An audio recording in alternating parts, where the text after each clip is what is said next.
여러분, 제가 오래간만에 낮술을 한잔 했습니다. 이 술 먹고 방송하는 것이 옳은 것은 아니지만은 하도 화가 나서 술 한잔 하고 방송을 지금 하고 있습니다. 어젯밤에 공무원연금 핑계대면서 세월호 시행령 개정 핑계대면서 국회가 국회법 개정안을 통과시키면서 정부의 각종 명령, 규칙, 조례 등을 사전에 국회의 심의를 받아서 하고 또 국회가 잘못됐다라고 이야기하면 강제적으로 수정해야 하는 그런 법안을 통과시킨 것은 명백하게 1948년 해방 이후 내려오던 상권 분립에 위배되는 행위를 한 것입니다. 한밤의 쿠데타로서 한국의 헌법과 법률을 무력화시키는 그런 행위를 국회의원들이 여야 합의로 저지른 겁니다.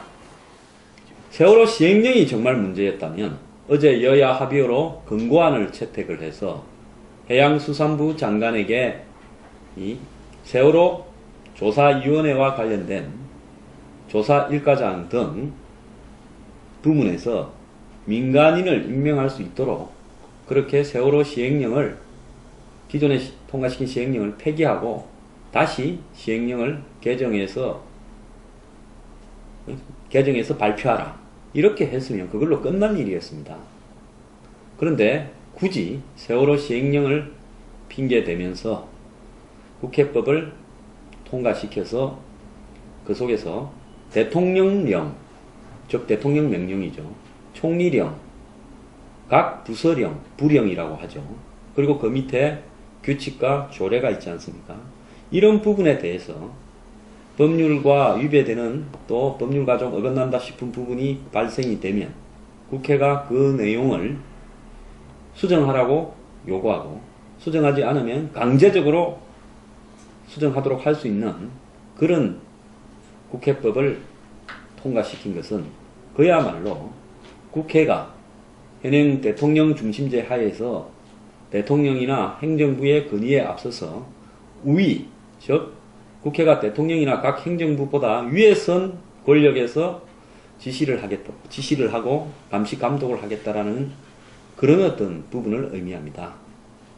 이런 중차대한 법안이 상권 분립을 위배하는 근본적인 한국의 헌법 토대를 흔드는 법안이 심야에 쿠데타식으로 국민에게 잘 설명되지 않고 통과되었음에도 오늘 하루종일 종편이나 한국 언론들은 이 문제가 얼마나 심각한지를 보도하지 않고 새정년, 친논이, 비논이, 다툼이나 보도하고 있습니다. 국민 여러분들이 현재 이 현실을 잘 몰라서 그 심각성을 깨닫지 못하고 있는지 모르겠지만은 이 심각성은 매우 의미심장한 만큼 한국의 헌법 토대를 근본적으로 흔드는 문제입니다. 자, 저는 어제 국회가 그렇게 국회법 개정안을 통과시킨 배경에는 몇 가지 문제가 있는데요. 현재 부패 척결에 나서는 박근혜 대통령의 시도를 저지하려고 하는 움직임이 있다고 봅니다.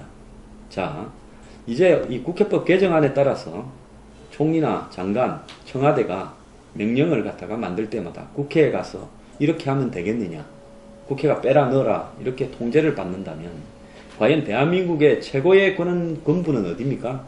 입법부 아닙니까? 입법부 밑에 행정부가 있는 것이고요. 현재요, 헌법 토대를 근본적으로 흔드는 문제입니다.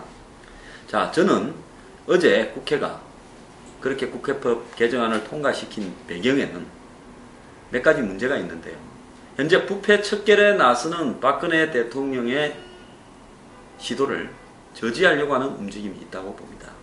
자, 이제 이 국회법 개정안에 따라서 총리나 장관, 청와대가 명령을 갖다가 만들 때마다 국회에 가서 이렇게 하면 되겠느냐, 국회가 빼라 넣어라 이렇게 통제를 받는다면 과연 대한민국의 최고의 권부는 어디입니까? 입법부 아닙니까? 입법부 밑에 행정부가 있는 것이고요. 현재요, 이 법률과 이런 부분들이 법률이 헌법에 위배된다면 위헌 소송을 하면 되는 것이고, 그 다음에 명령이나 규칙 조례가 위배된다면 법률에 행정심판을 하면 되는 부분입니다. 이런 절차들이 얼마든지 있음에도 불구하고 굳이 국회가 이런 부분에 대해서 강제적으로 수정을 요구하는 권한을 갖겠다는 것은 지금 작년부터 있어온 오스트리아식 분권적 개헌 시도, 즉 여야 국회의원 250명 이상이 지금 합의한 부분들을 박근혜 대통령이 거부하고 정치개혁을 이야기하면서 부패 척결로 지금 맞서고 있지 않습니까? 이런 어떤 상황에서 결국 이 대통령의 권한을 정면으로 무력화시키면서 국회가 개헌을, 분권적 개헌을 통과시키겠다라는 의도를 노골적으로 그 배경에 깔고 있는 겁니다. 자, 공무원 연금법 개정하려고 이 일을 저질렀다고요? 세월호 시행령 때문에, 개정 때문에 이 일을 저질렀다고요? 저는 그렇게 전혀 생각하지 않습니다. 여야 간에 깊숙하게 이 내용에 대해서 서로 협의가 되어 왔고, 그러면서 겉으로는 야당의 의견을 들어준다라고 이야기를 하면서 기습적으로 쿠데타를 했는데, 지금 이 내용에 대해서 정부나 행정부나 국민들은 뭐가 어떻게 돌아가는지 잘 알지도 못하고 있습니다. 또 저는요, 황교안 총리 내정자 임명이 국회법 개정안의 통과에 깊숙하게 관련이 되고 있다고 생각합니다. 왜 관련이 있느냐? 황교안 총리 내정자가 만약에 낙마하게 될 경우에는 박근혜 정부의 이 정권 중반 이후에 추동력은 급격하게 무너질 수밖에 없습니다. 자, 지난번 2월 달에 이완구 총리 내정자가 어떻게 통과되었습니까? 불과 7표 차이로 통과가 되었습니다. 7표만 반발을 더했다면 이완구 총리는 국회에서 통과가 안 됐죠. 그때 새누리당의 내부 반발표가 최소 9표에서 최고 20표가량 있었을 걸로 짐작이 됩니다. 자, 이번에 이완구 총리보다도 7표만 더 반발이 나오게 되면 이완구 총리는 이 청문회를 이후에 국회 임명 통과안이 부결될 겁니다. 자, 이런 상황에서 결국 이 청와대와 국회가 국회법 개정안으로 정면 대립을 하게 될 때 그 과정에서 황교안 총리 내정자가 이 표결에 맞닥뜨려질 때 반발표가 얼마나 더 나올 거라는 것은 누구나 다 알 수 있는 부분입니다. 그래서 개헌을 바라고 총리를 낙마시키기 위한 교묘한 의도가 어젯밤 날치기와 같은 국회 쿠데타 의결에 들어있는 겁니다. 국민 여러분들은 이런 배경을 잘 아시고 대처해야 되고요. 저는 지금 이 방송을 마치고 청와대로 가서 대통령이 거부권을 행사하라고 1인 질의를 할 예정입니다.